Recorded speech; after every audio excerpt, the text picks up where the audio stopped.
L'Allemagne est mondialement connue pour la qualité de ses voitures. 8% de sa création de valeur est issue de ce secteur. Elle a aussi une main-d'œuvre très qualifiée capable de faire des bonnes bières. En face de ça, on a la Croatie qui n'est pas un pays connu pour ses automobiles et qui a des bières de moins bonne qualité qu'en Allemagne.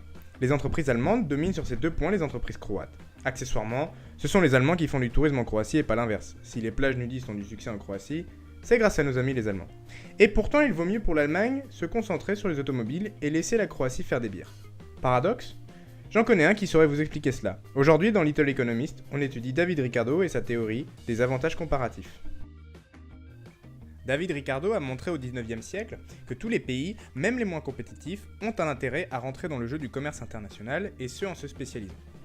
Il faut toutefois se spécialiser dans le secteur où le pays détient un avantage dit relatif, et non absolu, vous allez comprendre la logique derrière ça, ou alors on peut aussi parler d'un désavantage relatif, le moins lourd de conséquences possibles.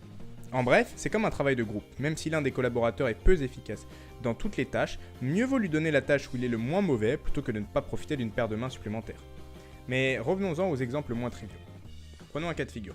L'Allemagne a besoin de 60 personnes pour produire une voiture et de 40 personnes pour produire une tonne de bière, disons dans une durée d'1 an. La Croatie, quant à elle, a besoin de 70 personnes pour sortir une voiture des usines et de 70 personnes pour produire une tonne de bière. On exclut ici volontairement l'aspect qualitatif. Dans cette théorie, une voiture allemande vaut autant en termes de qualité et de prix qu'une voiture croate. Oubliez le principe des marques. Et pourtant, il est vrai que chacun d'entre nous connaît des dizaines de marques allemandes, toutes plus attrayantes les unes que les autres. Mais connaissez-vous seulement des marques croates ? Non. Cet aspect-là s'appelle la concurrence hors prix. On joue sur autre chose que le prix pour se démarquer, la qualité, l'image de marque. Votre iPhone, il coûte beaucoup trop cher, mais l'image de marque justifie qu'on vous soutire 1000 € pour jouer à Pokémon Go en Full HD. Ah, bravo Apple, tu es l'arnaque la plus monumentale du 21e siècle, et juste après ça, qu'est-ce qu'on a ? L'emploi fictif de Madame Fillon et l'épreuve d'histoire des arts au brevet. Bravo ! Ouais, c'est pas faux. Bon, je me suis égaré là, comme Hélène Ségara. La Croatie est désavantagée dans les deux productions.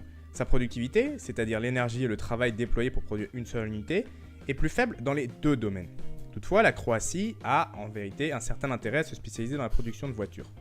Si ça peut vous rassurer, sachez que les Croates pourront très bien construire des BMW tant que c'est designé chez les Allemands. Ah ! Y a pas de souci. Bon, mais mettons ça de côté, pas de prestige dans notre cas de figure. L'Allemagne a évidemment un avantage dit absolu, c'est-à-dire qu'elle est mieux en termes de productivité sur les deux points. Mais elle a besoin des deux produits finalement. Enfin, surtout les mecs qui ne jurent que par les voitures et l'alcool. Ouais, c'est pas faux. Mais si elle ne commerce pas, et essaye de tout produire elle-même, elle n'aura pas grand-chose. Elle répartira les efforts, et peut-être de la mauvaise façon. La Croatie, évidemment, à elle seule, c'est encore bien pire. Mais si les deux pays commercent, alors là, bon, soyez attentifs. Il y a un écart de productivité de 10 dans la production de voitures entre les deux pays, et un écart de 30 pour les bières.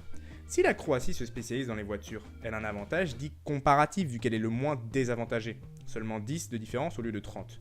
Du coup, la Croatie peut produire 2 fois plus de voitures car elle emploie tous ses travailleurs dans l'automobile, et l'Allemagne produit 2 fois plus de bière, voire un peu plus même, en mettant tous ses travailleurs sur le même secteur, c'est-à-dire la bière. Comme Ricardo estime que la valeur d'un bien, c'est la valeur du travailleur multipliée par le nombre d'heures travaillées, et qu'ici seule la Croatie produit des voitures, comparativement à l'Allemagne, qui plus est, elle a une productivité plutôt bonne, alors le prix n'est pas très élevé. Cela profite à l'Allemagne qui produit énormément de bière et peut en échanger à la Croatie pour obtenir des voitures.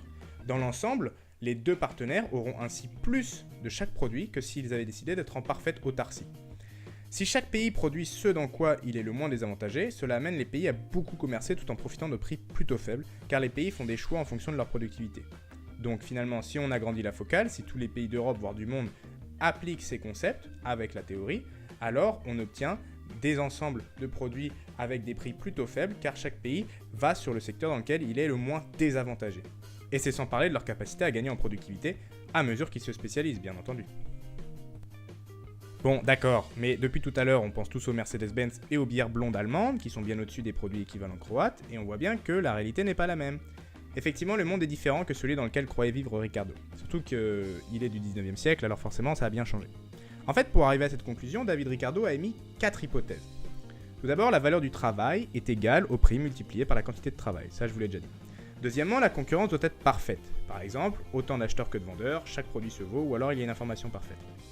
Par ailleurs, il doit y avoir immobilité des facteurs de production au niveau international, c'est-à-dire que seules les marchandises circulent. Les facteurs de production, c'est le travail et le capital. Et enfin, quatrième condition, la productivité doit être constante. Bon, vous vous en êtes bien rendu compte, ces hypothèses ne sont pas forcément respectées, je vais vous le prouver. Moi-même, j'ai fait une gaffe tout à l'heure en mentionnant les marques qui faussent la première hypothèse. ainsi que les gains de productivité qui faussent la quatrième hypothèse. L'Occident n'a pas gagné en productivité aussi vite que les pays émergents de nos jours. Les marques françaises dans le luxe n'ont pas le même impact sur les prix que les marques chinoises dans ce même secteur. Accessoirement, les travailleurs circulent de plus en plus, pareil pour les capitaux, donc la puissance économique d'un pays peut profiter aux autres pays avec les investissements et les travailleurs efficaces qui quittent un pays pour en faire profiter un autre. Mais ce n'est pas tout. Dans la réalité, ces conditions théoriques ne sont jamais remplies, et l'application pratique de la théorie de l'avantage comparatif pose un certain nombre de problèmes que nous devons examiner. En effet, prenons un pays qui se spécialise sur une production. Il devient dépendant pour les autres productions, de ce dont il a besoin, car il n'y a pas que la bière et les voitures, du marché international. Cela implique qu'il peut subir des pressions politiques. Alors, évidemment, la réciproque est tout aussi vraie. Il peut aussi à son tour faire subir aux autres pays qui dépendent de lui des pressions politiques. C'est ce qui s'est passé en 73 ou en 79 avec les chocs pétroliers. On peut ainsi dire que cela entraîne dans l'ensemble une dépendance accrue des pays engagés dans l'échange les uns par rapport aux autres, ce qui peut avoir comme conséquence in fine un intérêt au maintien de la paix au niveau mondial. Et ça, c'est pas si mal. Enfin, en fait, puisque la tendance est aux nuances de gré, laissez-moi en apporter une. Pas de guerre du fait du doux commerce, c'est aussi cause d'autres formes de fourberie pour gagner des parts de marché. On peut penser à ce qu'on appelle le dumping social et fiscal, qui consiste respectivement à forcer la baisse des salaires et des taxes ou impôts pour faire concurrence de manière, disons-le, assez déloyale. Ce qu'on appelle l'Organisation mondiale du commerce n'approuve pas vraiment ce genre de comportement. Cela provoque finalement ce que certains appellent des guerres économiques. Mais tout ça c'est un autre sujet et c'est bien compliqué, ça n'est pas le sujet du jour. Je tiens tout de même à vous expliquer en conclusion que malgré le caractère absurde des hypothèses de Ricardo que j'ai moi-même démontées dans cette vidéo, sa théorie fait sens et régit à l'heure actuelle partiellement tout du moins le commerce mondial. En tout cas, c'est avec ça qu'on peut plus facilement comprendre des comportements qu'on appelle macroéconomiques, c'est-à-dire l'économie dans son ensemble. En fait, imaginez ce concept d'avantage comparatif, mais avec des variantes et une faculté à sans cesse redistribuer les cartes. En fait, c'est comme le tutoriel dans un jeu vidéo, et là, le monde réel, c'est le niveau difficile. Pour cela, prenons un exemple. La Chine, pendant longtemps, était surnommée l'usine du monde. On sait tous que vos téléphones sont fabriqués là-bas. Enfin, elle s'est spécialisée là où elle avait le moins de désavantages, à savoir les produits manufacturés de faible qualité. Mais aujourd'hui, et c'est pour ça que je dis enfin, parce que maintenant tous vos téléphones ne sont plus fabriqués en Chine, en ayant accumulé du savoir-faire, de la technologie et surtout des capitaux, elle peut maintenant avoir quelques avantages absolus et transférer ces avantages comparatifs dans d'autres secteurs, comme peut-être bientôt les avions. Il existe une société qui a appris à partir des données que donnait Airbus en faisant construire ses machines sur le sol chinois, à construire ses propres avions, et vu les capacités économiques de la Chine, on peut peut-être avoir un futur très sérieux concurrent à Airbus et Boeing. Mais là encore, le prestige des marques et les normes de chaque secteur rendent les prévisions difficiles, parce que la Chine a beau produire des avions, le prestige des marques et l'ancienneté, le storytelling, l'histoire qu'il y a derrière les logos de Boeing et Airbus font qu'il sera peut-être difficile d'entrer en concurrence. Bref, tout cela rend les prévisions difficiles. Grosso modo, ce que disait Ricardo était vrai. Mais dans un monde figé, et j'ai envie de dire de bisounours. Notre monde en revanche est hyperactif, il a grandi, il a souffert et bien vécu, et il adore voir les changements. Voilà, c'est tout pour moi. Little Economist aujourd'hui, c'est fini. C'était le premier épisode de cette série.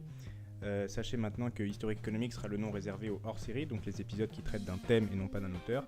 Et que maintenant, les Little Economists prendront la forme de cet épisode, c'est-à-dire un auteur, une idée majeure, et ce de manière beaucoup plus divertissante, beaucoup plus facile à comprendre et moins austère, moins compliquée. Voilà, merci d'avoir suivi. On se retrouve bientôt.